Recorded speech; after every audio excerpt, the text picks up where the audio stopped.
voir des relations toujours conflictuelles, toujours dialectiques, des rapports de force. Le modèle réparateur que nous proposons dans les principes de l'unification, c'est ce qu'on appelle l'action d'origine, division, union. Il faut un mutualisme entre le sujet et l'objet. Même si la relation entre parents et enfants est une relation verticale, on sait qu'en fait il y a aussi un partenariat.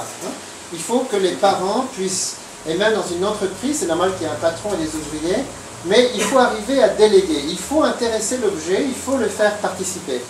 Et pour cela, il faut qu'il y ait une origine commune qui soit définie et qu'on travaille aussi sur l'unité. Il faut que le sujet et l'objet aient conscience qu'ensemble, ils vont créer une entité supérieure.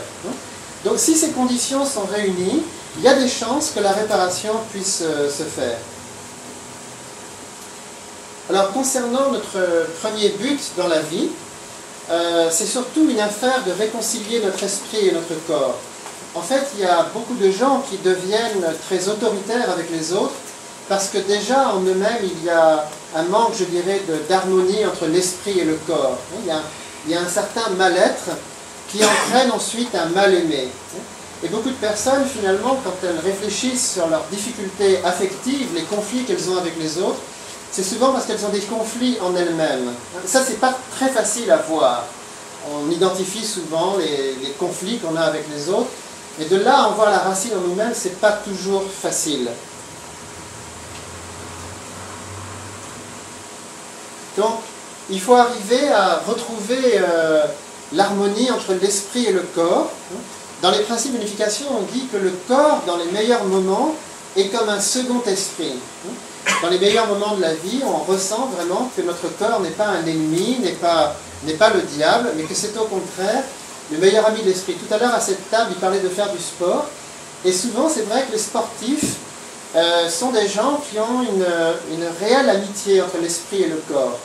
Une personne, finalement, qui reste tout le temps sans exercice, finalement, un bon conseil qu'on peut lui donner, c'est de faire un peu plus de sport, d'aimer davantage son corps, de le laisser s'exprimer. L'autre jour, on voyait à 7 à 8 un monsieur qui est à son 3e cancer dans la vie. Et ce monsieur, il a des méthodes vraiment paradoxales pour guérir. Bon, il fait sa chimiothérapie, etc. Mais lui, en fait, pour surmonter les difficultés, il va sur l'Everest. En fait, il a regretté de ne pas être allé jusqu'en haut. Il lui manquait 60 mètres. Donc il dit vraiment, c'est dommage. C'était après son 2e cancer. Il est arrivé à 8800 et quelques mètres. Il lui manquait encore 60 mètres pour arriver là. Alors le journaliste lui dit, oui, mais vous êtes un peu extrême quand même. Quel est le pauvre cancéreux qui va aller jusqu'à l'Everest? Il dit, c'est vrai, mais en fait, chacun a son Everest. Moi, je ne pense pas être un héros particulier. Mais en fait, beaucoup de personnes qui ont le cancer, justement, la tentation, c'est de s'enfermer sur elles-mêmes, de se replier, alors qu'il faut faire de l'exercice, il faut bouger, etc. Et surtout, donc, une chose très importante, c'est que la personne arrive à s'aimer elle-même, à retrouver la confiance et l'harmonie. Le deuxième but dans la vie, c'est d'aimer, en fait. Sœur Emmanuelle disait, si tu veux vivre, tu dois aimer. Et on s'aperçoit combien les dysfonctionnements de la famille sont en grande partie à l'origine de tous les autres. Quand on parle des nombreuses tensions dans l'éducation et tous les problèmes de réparation qu'il y a à faire à l'école, en général, on sait très bien que ça vient de la famille. Et ce qui est dommage d'ailleurs, c'est que dans certaines écoles, il n'y a pas tellement de concertation entre les professeurs et les parents. Bon, il y a des torts des deux côtés. Mais il est certain que très souvent, les difficultés à l'école sont avant tout des difficultés dans la famille. Il y a des villes où réellement la municipalité fait des efforts. Si par exemple ce sont des parents qui sont immigrés, qui ne connaissent pas la langue française, bon, la mairie va envoyer des gens pour donner des cours d'alphabétisation, des choses comme ça, parce que sinon les parents n'osent pas tellement aller vers les professeurs. Donc il y a beaucoup de pratiques à avoir. Il y a aussi des conflits culturels, on n'a pas les mêmes modes d'éducation sous toutes les latitudes, etc. Alors il y a de plus en plus de coaching familial. Et dans le cas de la justice réparatrice, Stéphane Jacot en fait, s'est intéressé à un couple dont le fils avait été assassiné à Reims par des skinheads en 2002. Et les parents de la victime ont décidé d'entamer une démarche avec l'un des 3 criminels. Pas les 2 autres parce qu'ils sont encore dans un délire, quoi.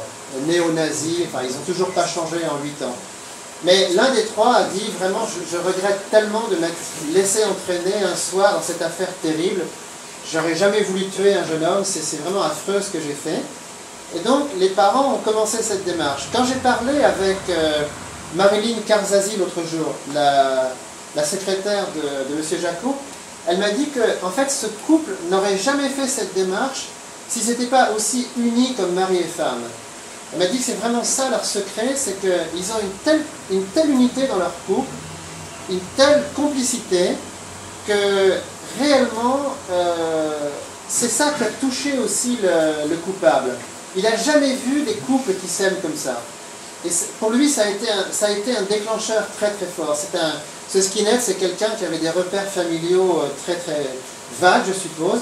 Il ne pensait pas qu'il puisse y avoir des couples heureux, des parents épanouis. Il vivait dans un univers où ça n'existe pas. Hein. Et donc, aussi, ce couple, en fait, a trouvé un moyen de surmonter le chagrin, la dépression. Hein. Donc, la famille, c'est vraiment quelque chose de très, très important. Donc, l'unité du couple, entre parents et enfants, entre frères et sœurs, la maturité des relations.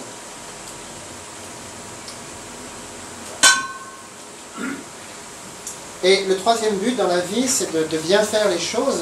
On s'aperçoit que dans toutes les pratiques réparatrices, il y a ce qu'on appelle l'apprentissage des talents. Bon, dans les prisons en particulier, ce qui aide beaucoup les choses, c'est d'apprendre des talents aux prisonniers.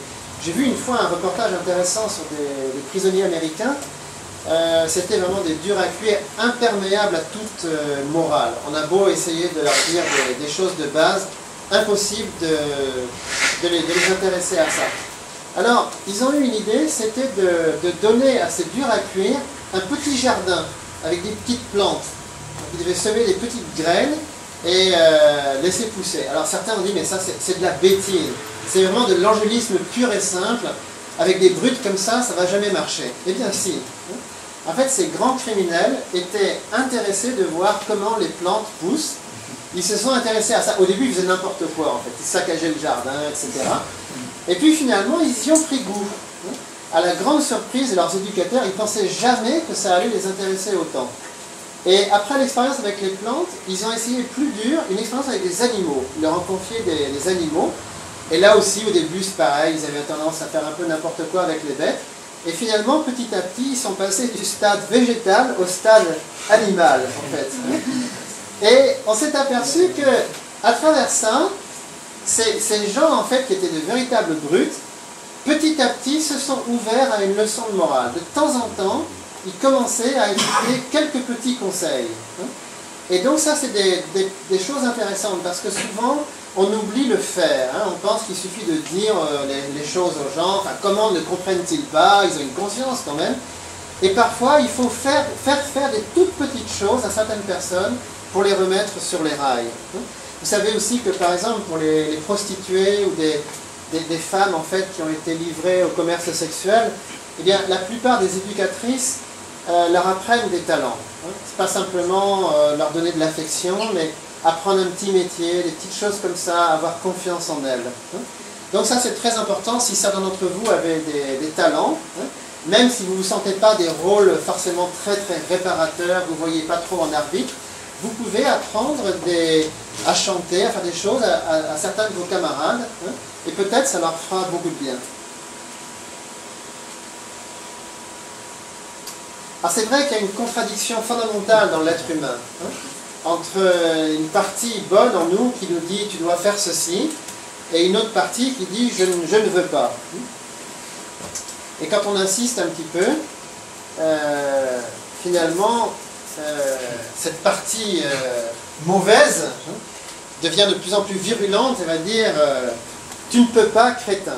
C'est-à-dire il y a toujours cette mauvaise volonté, ne pas vouloir. Et il y a une petite voix qui insiste, si, je veux le faire, mais ce n'est pas toujours facile. Alors, selon les principes de l'unification, en fait, c'est l'amour faux qui est la racine de tous ces problèmes, hein, et en particulier du mal-être, du manque de discipline, du conflit intérieur, pas de but, mauvaise estime de soi, l'immaturité. Ce qui est intéressant dans l'Institut des pratiques réparatives, c'est cette idée en fait d'être soit trop permissif, soit trop autoritaire. Je pense que c'est justement c'est un problème d'amour essentiellement. Hein. L'amour vrai est à la fois a suffisamment d'autorité et en même temps donne suffisamment de liberté.